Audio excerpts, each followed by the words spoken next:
Welcome everyone. Those who are continuously seeing my lectures, we have come to the end of the chapter.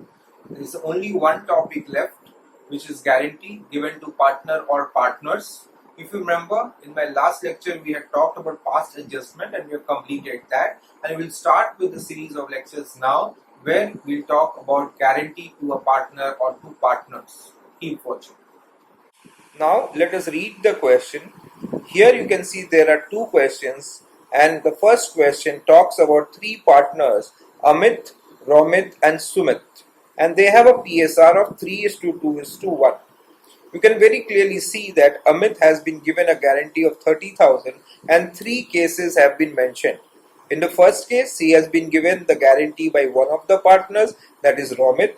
In the second case, he has been given the promise by both the partners, and in the third case, he has given the promise by both the partners equally. Now, what is the difference between case 2 and case 3?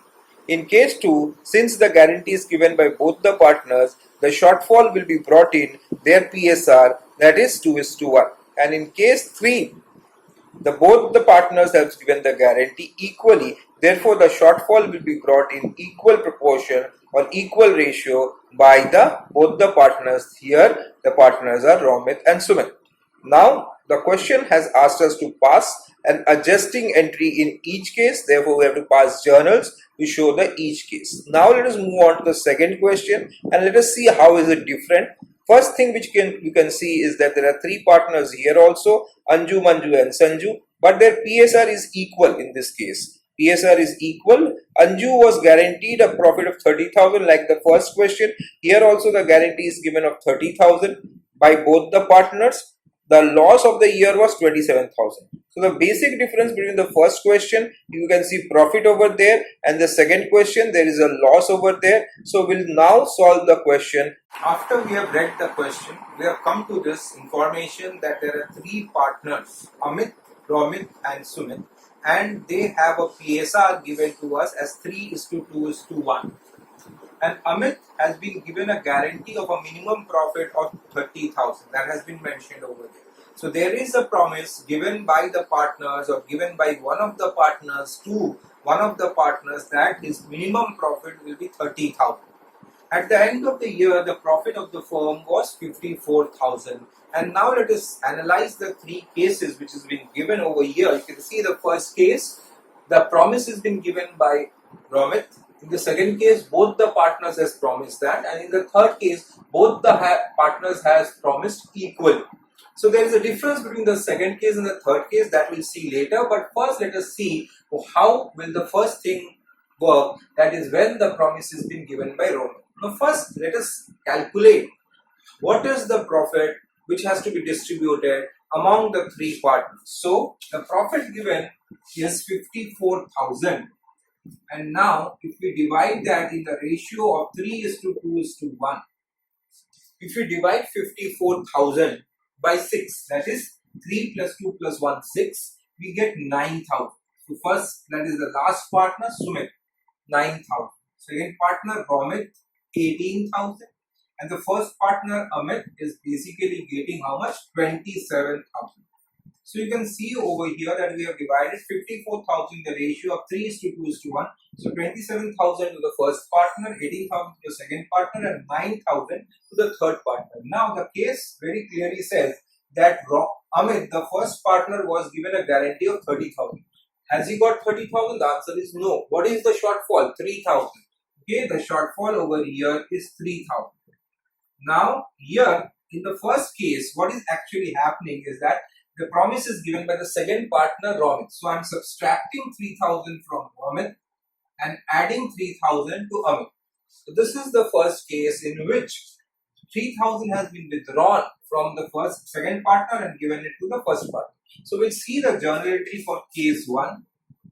Case 1, the journal will be over here. See very carefully, the promise has been given by Romit. So Romit's capital account,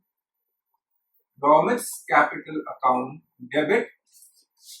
Promise is given to whom? To Amit.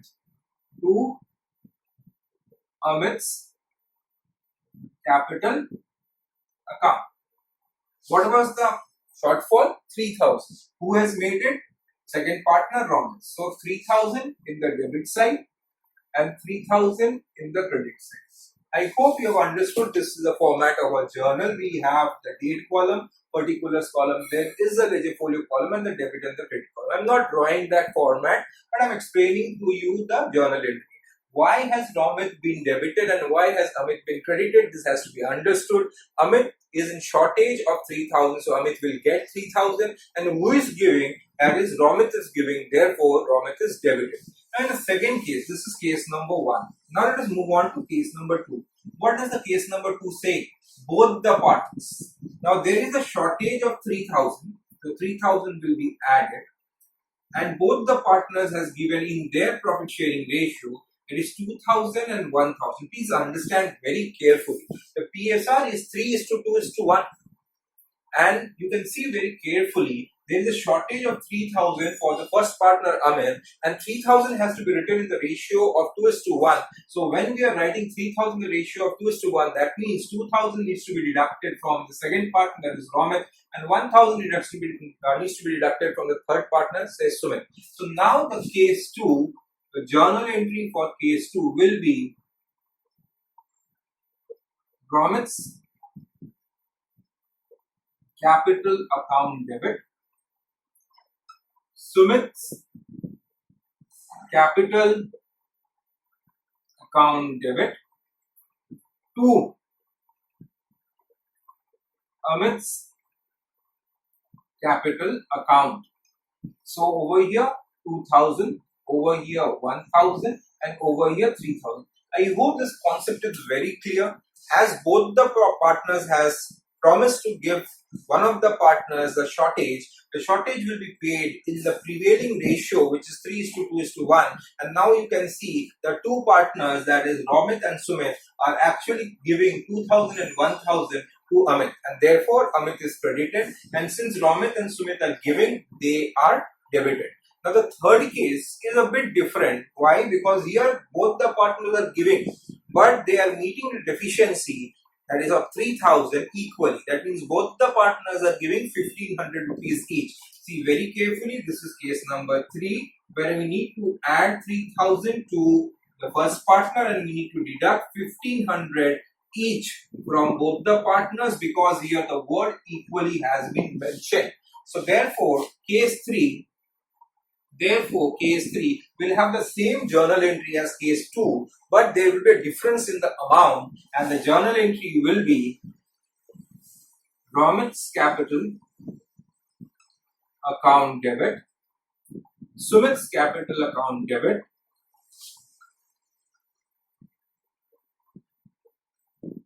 to Amit's capital, and please see the amount very carefully, 1500, 1500 and 3000. Why? Because the word equally has been used. That is the reason why 1500 has been debited in Romit's account, Sumit's account has also been debited by 1500, and Amit's capital account has been credited by 3000 because Amit was in shortfall or deficiency of 3000. So this concludes the concept of a guarantee given to one partner by another partner or by the firm. It can also happen that two of the partners are given a guarantee by one of the partners. This can be possible also. But here in this case, we had a case in which one of the partners was given a guarantee, where we have written at the top, Amit was given a guarantee, and so we have seen how we have done. And there are 3 cases mentioned in the question, that is by Romit, by both partners, and by both partners equally. If you have seen the second case, in this question, we have 3 partners, and you can see the name of the 3 partners, Anju, Manju and Sanju, and they are equal partners. And like the previous case, here also the first partner is being given a guarantee of 30,000. Now, what is different in this question? The difference in this question is that there is a loss. In the previous question, there was a profit. In this question, there is a loss of 27,000. So there is a possibility over here that the Anju, whatever promise he was given, 30,000, he will actually have to be paid a more amount of money because there is a loss. Now first we will concentrate on the distribution of the loss among the three partners. The loss will be written like this. So the first journal entry will be Anju's capital account debit, Manju's capital account debit, Sanju's capital account debit to profit and loss appropriation account.